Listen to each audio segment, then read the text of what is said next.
La balado-diffusion de cette semaine est une présentation de JN Auto, vente et financement. Voiture presque neuve, plus de 35 véhicules électriques à partir de 50 $ par semaine. Tesla et les autres voitures électriques moins volées que la moyenne. Chez GM, on va se concentrer sur les tout électriques plutôt que les hybrides. La STL achète 10 autobus électriques. Il y a plus de bornes de recharge que de stations-service en Grande-Bretagne.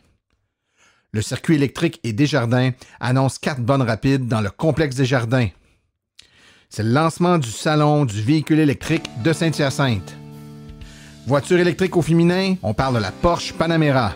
Avec Fred Saint-Laurent, on analyse les statistiques de vente des véhicules électriques pour la première moitié de 2019.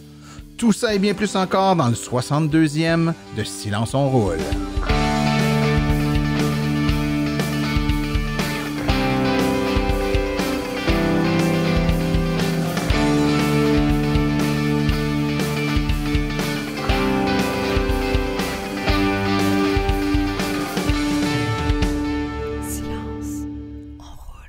Bonjour tout le monde, mon nom est Martin Archambault, je suis administrateur webmestre de l'Association des véhicules électriques du Québec. C'est avec joie et passion que j'anime ce podcast dédié 100% aux voitures électriques.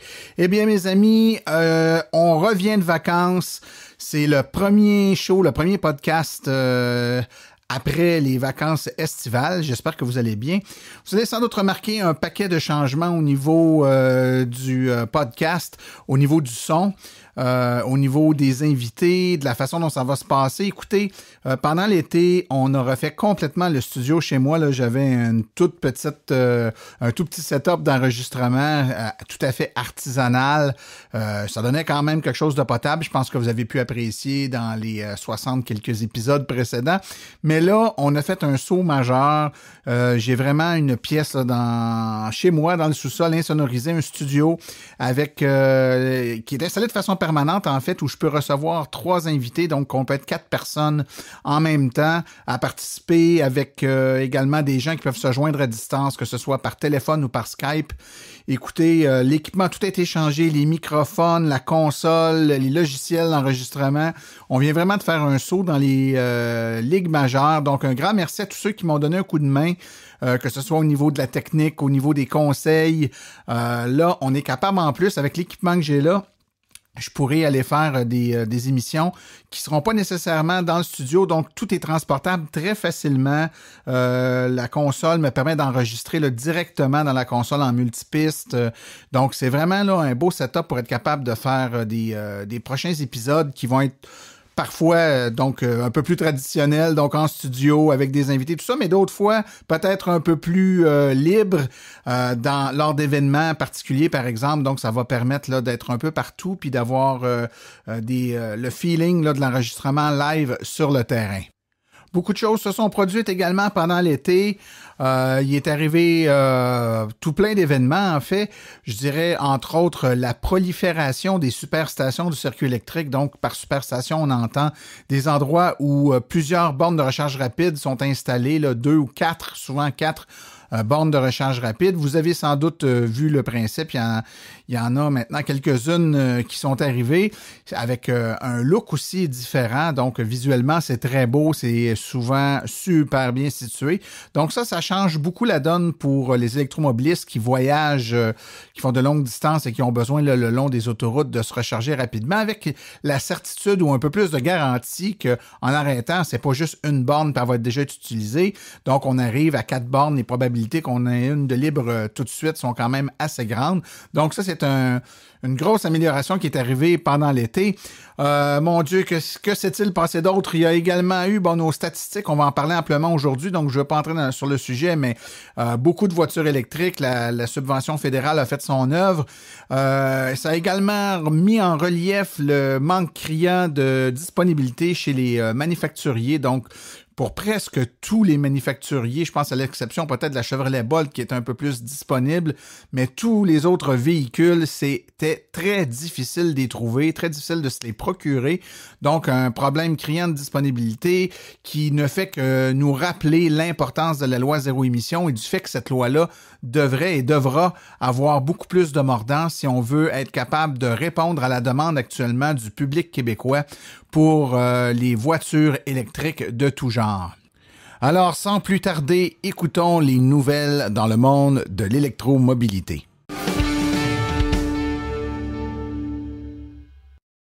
Un nouveau rapport du Highway Loss Data Institute indique que les véhicules de Tesla sont environ 90% moins susceptibles d'être volés que la moyenne. Et on a également indiqué que sur 115 Tesla qui avaient été volés, 112 avaient été retrouvés, c'est presque la totalité. Plusieurs facteurs expliquent ces résultats. Premièrement, les propriétaires peuvent suivre la voiture grâce à l'application de Tesla et les voleurs qui pouvaient autrefois désactiver cette fonction ne peuvent plus le faire maintenant puisqu'un mot de passe est exigé pour désactiver le suivi. Ça rend le vol beaucoup plus ardu. Une deuxième raison de ce faible taux de vol est liée au fait qu'un véhicule électrique doit souvent être branché, donc proche d'une résidence, près d'une maison, donc plus difficile à voler. Et c'est le cas pour tous les véhicules électriques, tous fabricants confondus, qui ont un taux de réclamation pour vol nettement inférieur aux véhicules comparables à combustion. Selon un nouveau rapport sur les véhicules électriques par Bloomberg New Energy Finance, les ventes de voitures neuves électriques dépasseront celles des modèles à combustion interne d'ici 2037. Le rapport, qui est intitulé Electric Vehicle Outlook 2019, prévoit que 30% des véhicules dans le monde seront équipés de moteurs électriques d'ici 2040. Elle prévoit que les ventes mondiales de véhicules électriques atteindront 10 millions en 2025, 28 millions en 2030 et 56 millions en 2040. La décision de General Motors de cesser de produire la très populaire Chevrolet Volt était révélatrice d'une stratégie à long terme consistant à se concentrer sur des véhicules tout électriques plutôt qu'hybrides. Dans une récente entrevue avec le Wall Street Journal, le président de la société a expliqué que la décision du constructeur automobile de cesser de produire des hybrides avait pour objectif de canaliser ses investissements écologiques vers des voitures tout électriques, car ils étaient convaincus que maintenant, ils prendraient éventuellement la relève. Si j'avais $1 de plus à investir, je le dépenserais sur un véhicule hybride? Pas du tout. Où devrais-je le dépenser? C'est sur une valeur sûre pour perfectionner plus rapidement et mieux que quiconque le marché de la voiture électrique, a déclaré le PDG, M. Roers. Le Wall Street Journal note aussi que cette stratégie s'écarte des autres grands acteurs de l'industrie tels que Toyota et Ford. Pour Toyota, les véhicules hybrides sont essentiels pour réduire les émissions de gaz à effet de serre car ils sont moins dispendieux à produire que les véhicules électriques, donc se vendent moins cher et en plus grand nombre. Tant qu'à Ford, ils envisagent maintenant de produire massivement des véhicules tout électriques, mais ils prévoient également certains modèles hybrides comme le prochain F-150 hybride. Un ingénieur de Ford a expliqué que la société ne souhaitait pas que tous les acheteurs s'en aillent vers des véhicules électriques, mais voulait plutôt qu'ils se tournent vers des véhicules plus écologiques. Un véhicule tout électrique est toujours plus dispendieux qu'un véhicule hybride et l'autonomie est encore limitée. Reste à voir ce que les nouvelles technologies nous mettra entre les pattes dans les prochains mois et les prochaines années pour faire mentir les ingénieurs de Ford. La Société de transport de Laval a fait l'acquisition de 10 autobus entièrement électriques. Il s'agit du plus important contrat signé au Québec pour ce genre de véhicule. La Ville a dévoilé les premiers autobus de sa flotte 100% électrique disposant d'une autonomie de 250 km. Les 10 véhicules ont été achetés grâce au financement du gouvernement provincial et fédéral et le montant de l'aide s'élève à 9,6 millions de dollars. Les bornes électriques sont maintenant plus nombreuses que les stations-service en Grande-Bretagne. On sait qu'il n'est pas rare que des gens annoncent qu'ils se convertiront au tout électrique quand il y aura plus de bornes de recharge que de stations-service. Alors, c'est chose faite au Royaume-Uni, ce n'est plus une excuse. Une partie de cette équation est déjà atteinte au Royaume-Uni et selon Nissan, il existe 9300 stations de recharge publiques contre 8400 stations-service. Le nombre de stations-service a légèrement diminué au Royaume-Uni au cours des 50 dernières années et certains endroits sont en train de devenir des déserts pétroliers. Qui l'eût cru? Par exemple, il n'y a que 4 stations-service dans la zone de péage urbain de Londres, tandis que le Transport for London a déjà installé 1000 bornes de recharge l'été dernier. Desjardins et Hydro-Québec ont annoncé dans les derniers jours l'installation au complexe Desjardins de la première superstation de recharge du circuit électrique en milieu urbain. Cette superstation, composée de 4 bornes rapides de 50 kW, permettra de servir un très large bassin d'utilisateurs dans cet emplacement névralgique qu'est le quartier des spectacles en plein cœur de Montréal. Ce projet de superstation vient s'ajouter aux 200 bornes qui seront installées d'ici 2021 dans une grande partie du réseau des caisses du Québec, des caisses populaires Desjardins, on entend, et à l'est de l'Ontario, et ce, en partenariat avec Hydro-Québec et le circuit électrique. Elles viendront renforcer le réseau existant de circuit électrique ainsi que d'accélérer l'adoption par les citoyens de la voiture électrique. Dans quelques semaines à peine, on pourra assister à la 3e édition du Salon du véhicule électrique de Saint-Hyacinthe. Un jeune salon, mais qui a su se démarquer par sa proactivité et surtout par le fait que le salon est organisé par un regroupement de concessionnaires qui croient en l'électromobilité dans la région de Saint-Hyacinthe. Alors, nous étions présents à la conférence de presse de lancement. Je vous propose d'écouter l'allocution de Daniel Breton. Bonjour tout le monde.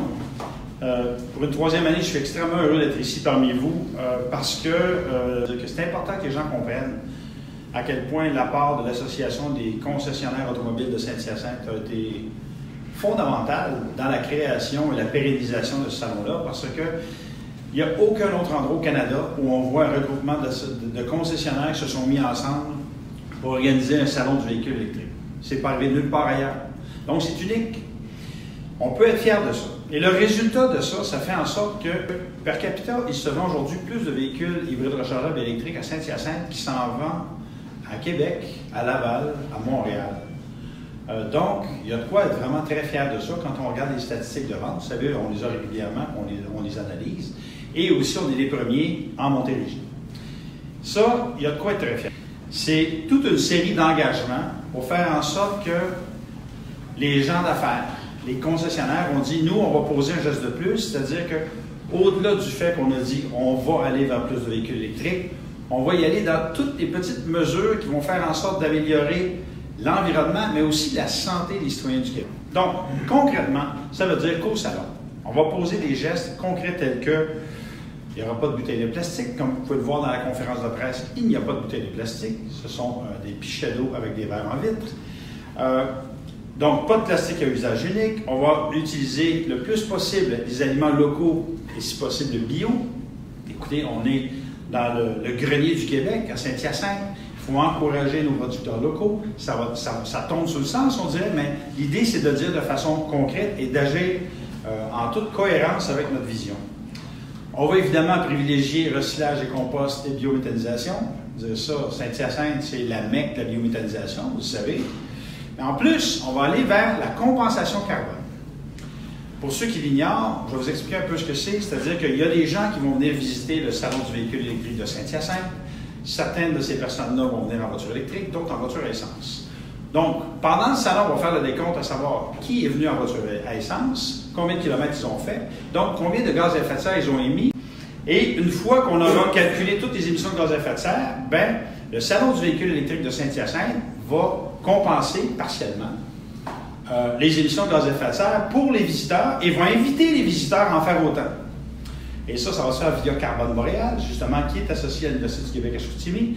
Tout ça dans le but de montrer l'exemple et d'inspirer les visiteurs à poser un geste, 2 gestes, 3 gestes, que ce soit pour leur véhicule, leur façon de s'alimenter ou encore les fameuses bouteilles d'eau qu'on va cesser d'utiliser des bouteilles d'eau à usage unique. Donc, c'est une première canadienne, une autre première canadienne pour le Salon du véhicule électrique de Saint-Hyacinthe, organisée par l'Association des concessionnaires de Saint-Hyacinthe avec la collaboration de Desjardins et de Lectrol. Moi, je vais vous dire, il y a de quoi être extrêmement fier à Saint-Hyacinthe ce matin. Merci.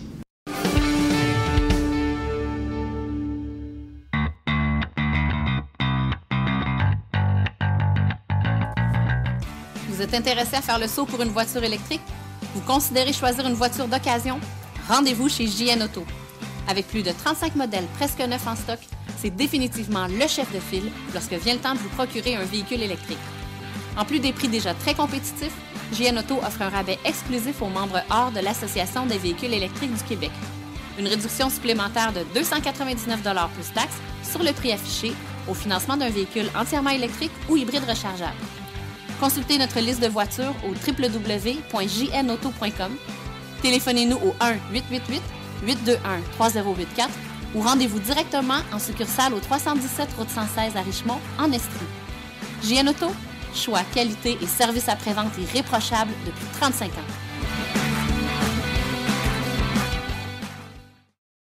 Ici Louis Bernard, du Salon du véhicule électrique de Montréal. Vous écoutez Silence, on roule.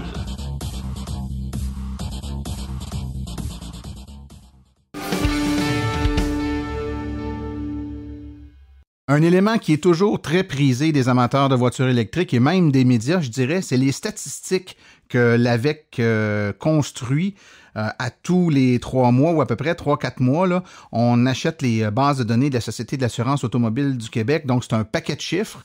Et c'est à partir de ce paquet de chiffres-là qu'on essaie de faire parler les chiffres et toute la science, toute l'art est là.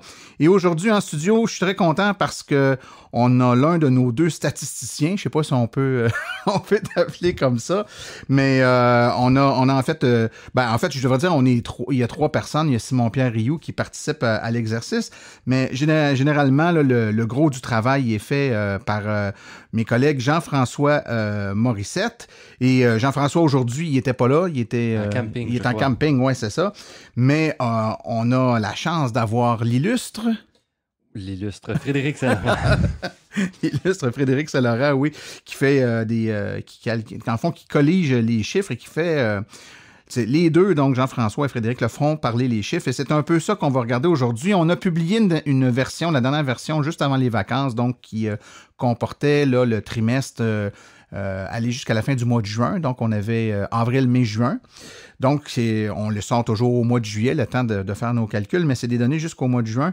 Et ça nous a permis de faire un paquet de constatations. La première, c'est qu'on a enfin dépassé le cap des 50 000 voitures. Oui, exactement. Et le 50 000 voitures, finalement, on est à la moitié de notre objectif de 100 000 véhicules électriques pour la fin 2020. Qui, quand on regarde ça le moindrement, c'est à nos portes. Oui, c'est la courbe de progression se maintient assez bien. C'est-à-dire qu'on double pas, mais presque à toutes les années, là. Oui, si on suit la projection d'une courbe exponentielle, on devrait y être. Mais le dernier trimestre a permis de prendre un petit peu d'avance, mais il n'y a pas beaucoup de marge pour ralentir. Non, exactement. On va parler de tous les facteurs qui influencent ça dans quelques instants, mais parlons pour l'instant là, de cette augmentation-là. Donc, on est rendu à combien de véhicules? On est présentement rendu à 52 556 véhicules.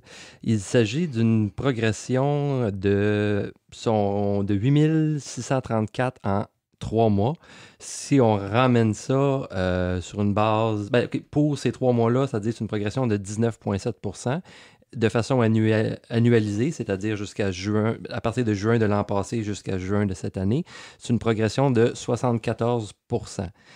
Si on remet ça d'une autre façon, ça veut dire pendant ces 3 mois-là, il y a eu 2878 véhicules de vendus par mois ou 95 par jour. Quand on regarde ça de même, c'est quand même intéressant. C'est pas mal, 95 par jour, puis on sait que c'est pas tous les concessionnaires qui vendent du véhicule électrique, donc c'est quand même assez intéressant. Donc, ce que tu sembles nous dire, Frédéric, c'est que donc, dans un an, là, on a gagné 75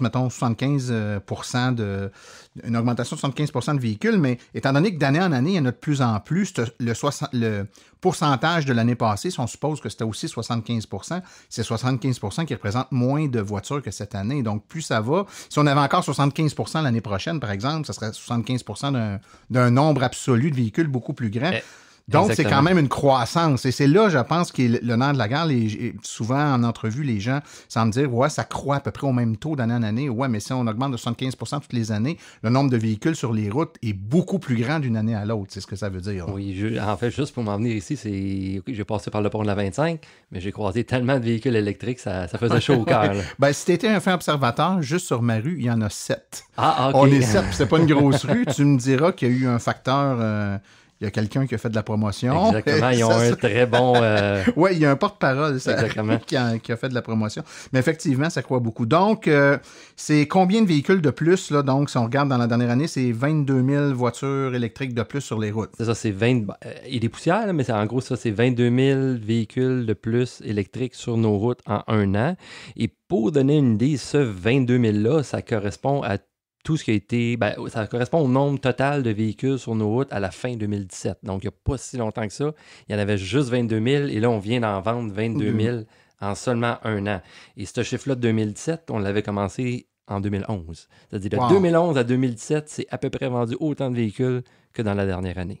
OK, ça donne une bonne idée. Ça illustre bien cette croissance-là. Donc, on a eu un bon trimestre. Le trimestre a été, et on va en parler dans quelques instants, ponctué par un élément important qui est l'arrivée en vigueur d'une subvention supplémentaire, la subvention fédérale de 5 000 $ qui s'ajoute aux 8 000 $. Cette subvention-là a forcément eu un impact, elle a sûrement eu un effet. Est-ce qu'on peut dire qu'on a eu un trimestre record ou non? Je dirais le trimestre en tant que tel, au complet, non. C'est pas un trimestre record. Enfin, l'année passée, au même moment, pour le même trimestre, c'est-à-dire le trimestre qui se terminait aussi fin juin 2018, la progression avait été de 23,7 % comparativement au trimestre précédent. Comparativement au nombre de véhicules accumulés jusqu'au début de ce trimestre-là. Alors que cette année, ça a été seulement, dans guillemets, c'est pas si mauvais que ça, mais ça pourrait être mieux, ça a été seulement 19,7 %. Okay. Donc 4 % de progression de moins que l'année passée. Okay. En revanche, on a les chiffres d'Électromobilité Canada pour juste le total de véhicules, là, pas toute la fine subdivision comme on arrive à avoir nos chiffres de la Société de l'assurance automobile du Québec. Mais on peut voir qu'en fait, il faut se rappeler un peu ce qui s'est passé. L'incitatif fédéral a été annoncé à peu près à la mi-mars, mais rentrait seulement en fonction le 1er mai. Donc, il y a eu avril au complet que le programme n'était pas actif. Le programme n'était pas actif, mais les gens savaient que ça s'en venait. Exactement. Donc, j'ai l'intention de m'acheter une auto. Je sais qu'il y a une subvention de plusieurs milliers de dollars qui arrive. C'est imminent. Je vais retenir mon achat jusqu'à temps que ce soit en vigueur. Je ne perdrai pas ces milliers de dollars-là. On a bien beau sauver de l'essence, mais pour sauver 5 000 $ d'essence un mois, il faut rouler. Et justement, on voit en fait en février au Québec, c'était vendu 1300 véhicules. En mars, 1560. Après ça, en avril, ça l'a clairement descendu. De février à mars, on aurait pu s'attendre un peu à une meilleure progression avec le printemps qui arrive, mais ça a été un peu timide. Probablement à cause de la moitié de mars a été ralenti. En avril, il y en a eu moins, à 1280. Et après ça, en mai, dès que le programme est rentré en force, on a vu que c'est passé de 1280 à 5243. Donc, finalement, presque 4 fois, peut-être même un peu plus. Un peu plus de quadruplé, Exactement. Donc, le monde a clairement retenu leur achat pour tout acheter. Et les concessionnaires auraient pu te le confirmer sans même avoir les chiffres. Eux voyaient toutes leurs ventes mises sur la glace. Puis ça a été le mois de mars, fin mars, avril, là, vraiment des mois désastreux pour eux. Donc, ça a eu un effet boule de neige. Mais malgré ça, puis moi, c'est un peu la réflexion que je me fais... c'est que l'an passé, si on ne regarde pas le chiffre absolu en termes de véhicules, mais on regarde le pourcentage d'augmentation, l'année passée, pour le même trimestre, pas de subvention fédérale, on a eu un pourcentage d'augmentation plus grand. Mais l'année passée, on avait un phénomène qui était une disponibilité des véhicules artificielle, mais une disponibilité accrue due aux véhicules ontariens qui ont... La subvention a été retirée en Ontario, les véhicules sont arrivés au Québec, donc on avait de l'inventaire chez les concessionnaires. C'est donc dire que de la disponibilité de véhicules a eu plus d'impact sur le pourcentage d'augmentation que l'arrivée de la subvention, somme toute. Donc, faisons juste imaginer que les deux auraient pu arriver en même temps, c'est-à-dire que l'Ontario retire sa subvention la même année que la subvention fédérale arrive. Donc, si on avait eu cette année la disponibilité des véhicules de l'an passé, on aurait vendu encore beaucoup plus de véhicules qu'on en a vendus là. C'est un peu ce qu'on peut remarquer. Mais cette année, n'ayant pas eu ce surcroît-là de véhicules disponibles, les gens se sont garochés au mois de mai. On l'a dit un peu plus de 4 fois là, ce qui s'était vendu au mois d'avril. Mais il n'y avait quand même pas beaucoup de disponibilité chez les concessionnaires. Ça n'a donc pas dû durer longtemps, ce taux-là de vente là, de plus de 5 000 par mois. C'est effectivement ce qu'on peut voir dans ces chiffres-là. Parce que tout de suite après mai, il y a eu un nombre record à 5 243. Juin a tombé même en bas de la moitié à 2 188. Puis ça correspond aussi, j'ai fait quelques événements cet été. Le nombre de personnes qui me disent « Ah, j'attends un certain modèle, j'en ai pour X mois d'attente. » Même dans un certain cas, la personne me dit « Je n'ai pour 1 an et plus d'attente. » Donc, il y a énormément de modèles que le monde, il faut croire qu'il y en a beaucoup qui en veulent, ou qu'il y a vraiment zéro disponibilité, un des deux, mais il y a beaucoup d'attentes sur beaucoup de modèles. La très grande majorité, même, je dirais. Écoute, si on faisait une analyse un peu plus orientée vers les modèles de véhicules maintenant et qu'on regardait un peu la position des véhicules par modèle, à quoi ça ressemble actuellement? Je dirais la position des véhicules par modèle vient qu'à se refléter sur une autre statistique un petit peu plus globale, juste avant d'aller dans la subdivision, qui est le nombre de véhicules 100% électriques versus hybrides rechargeables. Ouais. Depuis le début, justement, les hybrides rechargeables étaient les plus populaires, mais les 100% électriques remontaient, et on vient de franchir le cap des 50%. Donc maintenant, ce sont les véhicules 100% électriques qui sont rendus... les plus populaires. Pas par beaucoup, on parle de 50.04 versus 49.96, mais malgré tout, ils viennent de franchir le cap des 50%. Okay. Au niveau des subdivisions par modèle, il n'y a pas eu de changement drastique pour les deux premiers, c'est-à-dire la Volt continue sa progression, ce qui est quand même une bonne nouvelle malgré tout, parce que la production de la Volt s'est arrêtée. Ouais. Mais sa progression est quand même sensiblement similaire à ce qu'elle l'était depuis, si on regarde c'est une courbe, je dirais c'est une progression à peu près linéaire depuis finalement, si on regarde à peu près avril 2016. Donc, une progression régulière quand même à une vitesse honnête, mais elle ne pourra pas garder cette progression-là parce qu'il va y avoir des bons inventaires, mais là, les inventaires doivent commencer à descendre. Donc, malheureusement, probablement que la Volt va commencer à devenir plus rare dans le marché du véhicule neuf. La Leaf a quand même une progression en général quand même honnête, mais en bas de la majorité des autres véhicules. Donc, elle a progressé, mais au ralenti un peu quand même. Depuis déjà presque un an, on avait aussi une bonne petite bataille de coude entre la Prius Prime et la Chevrolet Bolt. Qui les deux, il y a un trimestre, c'était un qui gagnait, l'autre, c'était l'autre. Là, ça semble être la Prius Prime qui semble vouloir prendre un petit peu les devants, se détachant un petit peu, prenant un peu d'avance sur la Bolt. Une fois de plus, ça va être de voir aussi prochain trimestre, parce qu'il suffit qu'il y en ait un qui a un peu plus d'inventaire que l'autre, si justement les limitations sont l'inventaire, et on pourrait avoir un revirement de situation totale entre ces deux-là pour le prochain trimestre. Il y a aussi le Outlander qui, lui, continue à progresser de façon régulière, comme d'habitude, avec quand même des ventes honnêtes, et se rapproche de plus en plus, justement, des deux qui alternaient depuis déjà presque un an, mais qui arrivent loin derrière et à une vitesse presque aussi hallucinante que la vitesse d'accélération du véhicule elle-même, c'est la Tesla Model 3. Elle est passée de la 6e position à maintenant... Elle frôle la Prius Prime avec seulement... Elle est à 134 véhicules seulement de la Prius Prime. En fait, pour donner un ordre d'idée, justement, il s'en est vendu 1633 en 3 mois. Ce qui veut dire 544 par mois. Puis, il s'agit d'une progression de 80%, mais ce qui aide, déjà là, 80% en 3 mois. C'est assez exceptionnel, là, on va se le dire. Puis ça l'est encore plus si, juste question d'avoir un ordre d'idée, ça correspond à quoi?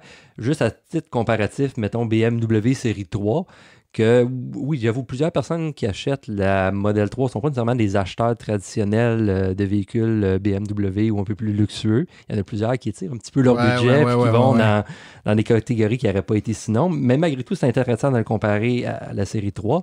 Normalement, la série 3 au Québec, il s'en vend entre 150 et 200 par mois. Si on voit un véhicule un peu plus abordable, mettons la Camry, qui est à peu près le même format de véhicule, qui quand même, justement, c'est le bon. Si on oublie l'Avalon, c'est le gros de Toyota, par exemple. Il s'en est vendu, généralement, il s'en vend entre 300 et 400 par mois. Donc, c'est quand même plus que la Camry par mois. Mais on est encore loin de la Civic qui s'en vend 200 par mois. La Civic est dans une méga part. Là, donc, puis c'est aussi intéressant de garder ça en perspective pour aussi tous les autres véhicules. Parce que il s'en est pas nécessairement vendu 1633, mais il s'est quand même vendu une quantité appréciable de Bolt, de Prius Prime, même de Outlander, qui est un autre format de véhicule quand même, mais ça donne une idée comparée au format un peu plus populaire et traditionnel sur nos routes, combien il s'en vend. Excellent. Pour ce qui est des nouveaux venus, la Kona est arrivée sur nos marchés début de l'année. Donc, les premiers enregistrements qu'on a eus, c'était dans notre compilation du premier trimestre précédent.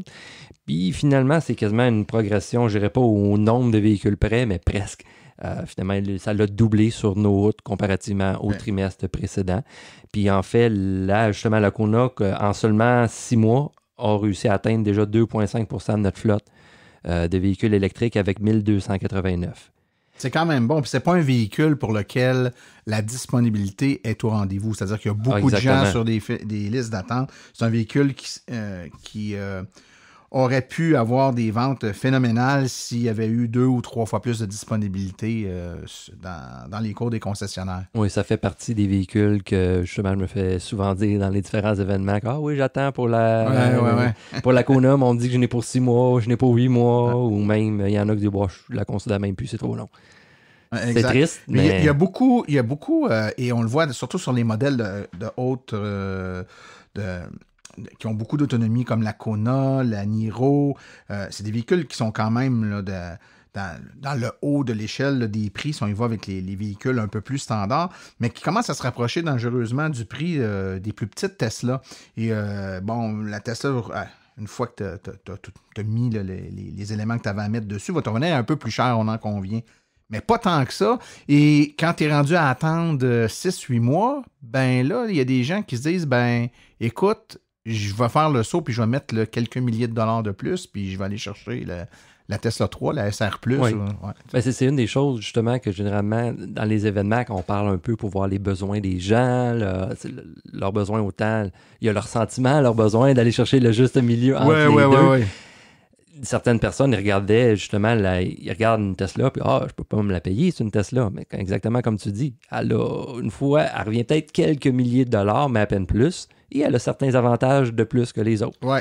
Mais c'est le format de véhicule aussi, c'est pas nécessairement le format de véhicule. Quelqu'un qui veut un haillon, quelqu'un qui veut quelque chose un peu plus haute terre, la Model 3 n'est définitivement pas un véhicule haute terre. Non, exact. C'est plus une voiture basse au sol, bien collée, une sportive finalement.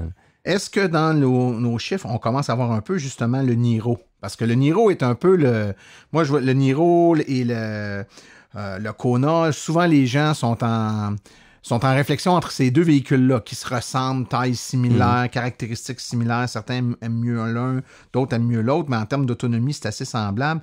C'est un peu plus timide, l'arrivée du Niro. Hein. Timide est un terme poli, disons. En fait, si on regarde les autres nouveaux joueurs... dans le palmarès cette année.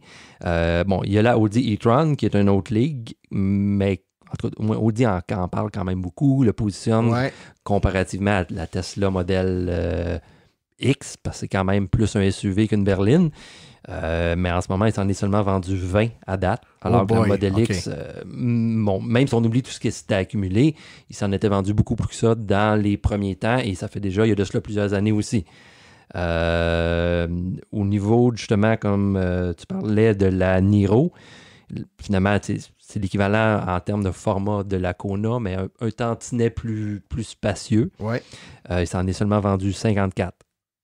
Et c'est pas faute de demande, parce que justement, c'est Kia, Hyundai, d'habitude, quelqu'un qui considère un va considérer l'autre. Les prix sont sensiblement les mêmes, peut-être légèrement plus chers, mais légèrement plus gros. Donc, c'est tout aussi... intéressant. Et il y a aussi la Soul qui est un peu plus polarisante par son look, mais pour ceux qui aiment ce format de véhicule-là, il est unique, puis il n'y a pas. Et là, on parle de la nouvelle Soul oui. avec une plus grande autonomie. Là, on est dans la même ligue d'autonomie que le Kona et le Niro. Là. Moi-même, en fait, dans le cas justement de Niro et la Soul, faudrait vérifier, mais sur papier, c'est la même grosseur de batterie et la même force de moteur. Oui, tout à fait. Je ne serais pas surpris que ce soit exactement les mêmes. Et si on n'a pas nécessairement cette précision-là dans nos graphiques, mais on a quand même pu séparer les années modèles dans les données de la Société d'assurance automobile. Et il y en a 64 seulement qui a été vendu. C'est quand même plus que la Niro, mais c'est pas beaucoup. Et il y a aussi, malheureusement, j'aurais été curieux de voir la Leaf avec la nouvelle batterie 64. Oui, mais il n'y en a pas. Ça arrive au compte-gouttes. Oui, il y en a, exactement. On ne sait pas exactement combien qu'on a. On sait qu'il y en a quelques-unes. Je connais quelqu'un qui en a une. Oui, moi aussi. Ça doit être le même. Mais bon, on n'a pas pu malheureusement avoir ça. Mais comme tu dis, tous les feedbacks qu'on a, c'est au compte-gouttes. Puis sinon, au niveau régional, je dirais qu'il n'y a pas eu de gros changements comparativement au trimestre précédent. C'est la Montérégie qui est la reine, la championne absolue avec le nombre de véhicules électriques. Ça n'a pas changé. Exactement. En termes de ça, le nombre absolu, non. en termes de pourcentage de la flotte de véhicules totale, c'est toujours la Naudière. La Naudière, oui, exactement. Moi, c'est une question de préférence. Moi, personnellement, j'aime mieux cette comparaison-là parce qu'il y a tout simplement plus de monde en Montérégie qui me donne à la Naudière. Oui, exactement. Oui, c'est ça. Un peu non, effectivement, puis chacun, c'est un peu comme les sondages BBM, hein? Tout le monde est premier dans quelque chose. Fait que tout le monde s'annonce la station la plus écoutée, mais c'est pas la même tranche d'âge, c'est pas la même tranche d'heure, tout ça, mais tout le monde est gagnant quelque part. C'est un peu la même chose avec ça. Donc, les jeunes de la Montérégie se sont dit, bon, on est les champions pour le nombre de véhicules. Oui, mais il y a immensément plus de monde que dans la Naudière. Et c'est un peu comme Silence on roule, qui est la championne dans les podcasts de l'électromobilité. Oui, c'est dur d'arriver deuxième quand t'es ça. Donc, et les autres régions qui font bien, là, on a parlé de la Montérégie, on a parlé de la Naudière, qui est l'éternelle championne là, en termes de nombre de véhicules par capita, mais l'Estrie, c'est bon aussi, Laval. C'est ça, l'Estrie a réussi justement. En fait, je pense qu'il faudrait que je retourne voir mes graphiques, mais je crois que la Montérégie, justement, vient juste de dépasser le 1%, pareil comme l'Estrie. Et il y a Laval qui cogne à la porte du 1% de sa flotte avec 0,97. Donc, à part s'il s'est passé une grosse catastrophe prochain trimestre, elle devrait avoir son pourcent. Écoute, Frédéric, en terminant, j'oserais te demander tes pronostics. Qu'est-ce que tu vois qu'est-ce que les chiffres t'amènent à percevoir comme résultat qu'on risque d'obtenir dans les prochains sondages, donc les prochains mois? Est-ce que tu as l'impression qu'il y a des tendances qui vont s'accentuer ou au contraire, certains phénomènes qui sont sur le point de ralentir? Qu'est-ce qu'on a dans notre boule de cristal pour les prochains mois? J'aimerais bien dire que ça va continuer. Il y a de plus en plus de véhicules. Le bouche-à-oreille se fait. Oui, il se fait. Mais comme on a soulevé plus tôt dans l'émission, il y a plusieurs modèles qui sont limités en termes de disponibilité. Ouais. En fait, justement, dans les véhicules à longue autonomie qui sont, soyons honnêtes, les plus populaires parce que juste au niveau des changements de mentalité des gens, c'est plus similaire à ce qui était habitué avec. Donc, c'est normal que ce soit plus populaire. En ce moment, il y en a juste 2 qui sont vraiment disponibles. Il y en a un souvent qui est disponible dans la cour des concessionnaires, l'autre quelques semaines d'attente seulement. Alors que les autres, on parle de mois, si ce n'est pas malheureusement d'années d'attente que les concessionnaires leur disent. Fait que autant j'ai le sentiment que la demande est là, c'est pas un problème, c'est plus la disponibilité qui est le nerf de la guerre, et ça, il faudrait quasiment que j'aille faire des sondages chez les différents manufacturiers pour savoir s'ils vont nous fournir, mais à date, ça a l'air so-so. Ouais. Donc, ça reste que, au-delà de toutes les mesures mises en place qui aident, là, et c'est indéniable, on l'a vu, là, la mesure fédérale est venue donner un coup de main, puis partout dans toutes les juridictions de la planète où les subventions étaient diminuées ou abolies, ça a eu des effets négatifs très marqués sur la progression des ventes. Ça a été évident en Ontario. C'était très évident. Écoute, les voitures coûtaient instantanément 14 000 $ de plus, hein, sur des voitures qui coûtaient en moyenne 40 50 000, c'est quand même... Et on a vu justement en Ontario, ce 14 000-là a fait une grosse différence. Et en ce moment, au Québec, on a à peu près l'équivalent de ça à 13 000. Et ça a fait une très grosse différence. Mais malgré que les subventions font la différence, le gros facteur à surveiller va être la disponibilité. On l'a dit tantôt, une disponibilité accrue de véhicules l'an passé a eu plus d'impact en termes de pourcentage d'augmentation que les subventions actuelles. Donc, s'il fallait que les inventaires ne s'améliorent pas, voire même se détériorent, ça pourrait avoir un impact marqué sur la progression des ventes. Donc, c'est un peu le facteur, là, c'est un peu l'élément qu'il faut surveiller de très près si on veut être capable d'atteindre notre objectif de 100 000 en 2020. Effectivement. En fait, on a bien beau... Des fois, certaines personnes vont être prêtes à étirer un peu leur budget si le prix est un peu plus cher. Mais si le véhicule n'est pas disponible, tu as bien beau vouloir faire ce que tu veux, à part, mettons, aller le chercher en Ontario. Il n'y a plus grand-chose. Ouais. Et là, tu n'as pas les subventions provinciales du Québec. Il faudrait vérifier, je ne suis pas sûr. Peut-être, je ne sais pas. Je pense pas. Ouais. D'après moi, pour être capable d'avoir les subventions du Québec, il faut s'approvisionner au Québec. Non, un résident du Québec qui va acheter son... Oui, c'est ça. C'est ce que je veux dire. Ouais. Non, là, c'est possible. C'est plus une question de, à ce moment-là, pour les garanties puis l'entretien du véhicule, puis tout ça, là, ça devient... tu vas chercher ton véhicule à 300 km à la maison. Ouais, c'est ça. Il faut vouloir, bien entendu. Écoute, Frédéric, je te remercie remercie beaucoup pour ta présence dans nos nouveaux studios. Comment tu trouves ça? C'est pas pire, ça marche? Hein? Oui, ça va. C'est merveilleux. Disons que l'interaction en personne est autrement différente. Exactement. Exactement. On va encore faire des entrevues avec des gens au téléphone parce que à l'occasion, il y a des gens qui ne peuvent pas se déplacer ou qui sont trop loin géographiquement. Donc, mais on va même pouvoir faire des interactions à plusieurs, là, à 2, 3, 4, puis des personnes au téléphone. Donc, ça va vraiment donner une dynamique, je pense, aux entrevues qui est intéressante. Donc, je te remercie d'avoir cassé la glace. Je suis le premier? Oui, tu es le premier. Wow, alors, on est bien content que tu aies décidé de faire ça. Ça va nous donner beaucoup de bien, mon ami. Alors, on revient tout de suite après la pause avec la chronique de la semaine. Vous écoutez le véhicule électrique au féminin, une chronique mensuelle que je vous offre parce que le VE, c'est aussi pour nous les femmes. Je suis Mélanie Réaume, 18 ans d'expérience dans le domaine de l'automobile et vulgarisatrice. Ensemble, on découvre le véhicule électrique de l'achat à l'entretien où on parle de ses avantages. Parce que nous aussi, mesdames, on veut savoir ce qui se passe. Les chars, on aime ça et c'est maintenant qu'on s'en parle.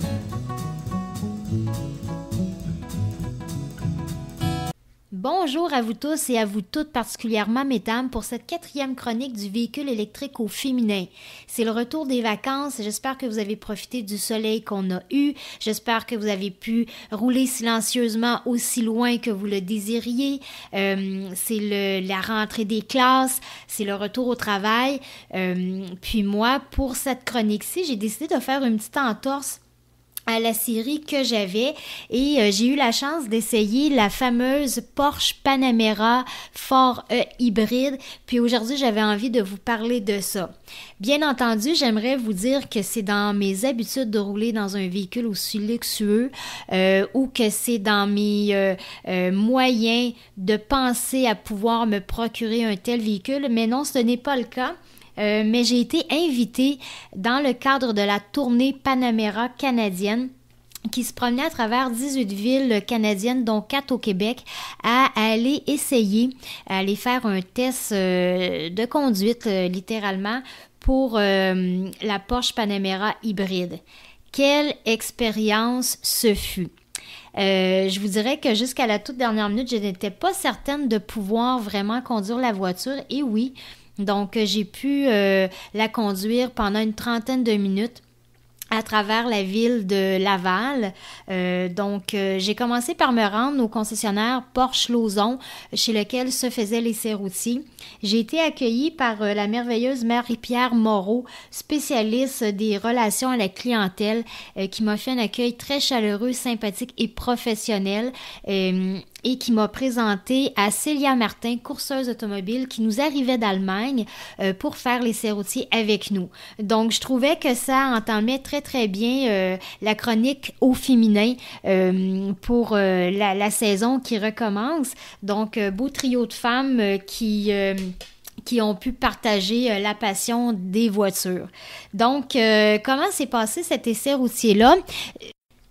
Donc, notre fameuse Panamera est une grande voiture de 5 mètres de long. C'est une grande voiture. Elle est équipée d'une transmission intégrale à 8 rapports, dont les 2 derniers rapports servent essentiellement à économiser sur l'essence. Elle est équipée d'un moteur V6 qui peut développer jusqu'à 680 chevaux et peut passer de 0 à 100 km/h en 4,6 secondes, ce qui est très bien, là, surtout si on considère l'apport de poids là, dû à l'équipement pour la voiture électrique. Notre voiture a 4 modes, donc vous avez un mode qui est complètement électrique, qui vous donne une autonomie de 25 à 50 km environ, dépendamment de ce que vous faites avec votre voiture. Vous avez le mode hybride et vous avez le mode sport et sport plus. Vous avez le choix de la suspension qui est douce ou plus dure si vous voulez une conduite plus sport. Vous pouvez avoir la suspension plus dure même si vous êtes en mode hybride, donc qui vous donne un petit kick de plus. À mon avis, le plus grand avantage de la Panamera hybride est sans conteste qu'elle est une voiture sport, mais qui ne laisse rien, qui ne perd rien de son confort. Donc, quelqu'un qui veut avoir un confort absolu, mais qui veut aussi qui n'est pas prêt à laisser aller la conduite sportive, vous avez vraiment un amalgame dans cette voiture-là où vous allez tout chercher. Vous avez en plus ces avantages, la voiture électrique de luxe, son confort, le silence et tout ça, couplé avec tout le côté sport, le côté performance, et c'est vraiment là sa plus belle qualité selon moi. Vous avez une voiture qui est très spacieuse. J'avais quelqu'un qui m'accompagnait, qui était assis comme passager à l'arrière, une personne assez grande, qui avait tout l'espace nécessaire pour ses jambes. Et oui, j'ai osé demander s'il y avait une place pour un siège d'enfant. Et la réponse est oui. Donc, mesdames, si vous souhaitez vous magasiner une voiture de luxe, la Panamera est pour vous. Je pense que j'ai oublié de mentionner que la voiture était équipée d'un connecteur de type 2 afin de recharger le véhicule, donc qui permet une recharge de 12 heures sur le 120 volts ou de 2 heures pour du 240 volts, donc ce qui est quand même très bien. Maintenant, est-ce que j'achèterais ce véhicule-là si j'en avais les moyens? La réponse pour moi est non. Je suis une personne de petite taille et non, je ne suis pas naine, là. Je suis menue et je mesure 5 pieds. Mais cette voiture-là n'est pas faite pour les personnes courtes comme moi. Donc, je n'étais pas très à l'aise dans cette voiture-là. Ce n'est pas un modèle que je choisirais pour moi. Par contre, niveau luxe, niveau confort, vous avez tous les gadgets souhaitables et inimaginables que vous pouvez avoir. Pour le service que j'ai reçu chez Porsche Lauson, pour le plaisir que j'ai ressenti à conduire cette voiture-là, je vous la recommande fortement. C'est ce qui complète donc ma chronique d'aujourd'hui sur mon expérience en Porsche Panamera qui fut inoubliable et qui ne sera pas la dernière, j'espère. Donc, à ma prochaine chronique mensuelle, je vous reviens avec la suite habituelle. Donc, je vous parlerai à ce moment-là des hybrides rechargeables. Sur ce, je vous dis merci et à la prochaine.